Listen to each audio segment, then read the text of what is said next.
lot of times inspiration comes at the most bizarre time, like when you're on the highway, or when you're going for a walk by yourself, or when you're at work. And it doesn't take much to create amazing content when you're in the zone. Okay, it's got to feel right.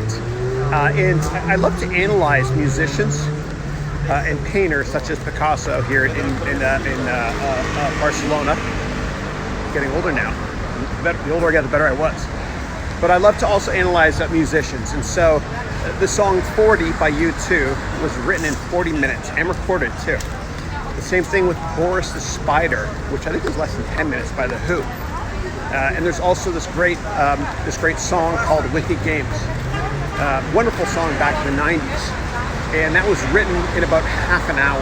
And the inspiration that dude used to make that song was he was going to go see a girlfriend, and he wasn't sure if she was playing mind games, etc. And so the brilliance of you and your content will come at the most bizarre times.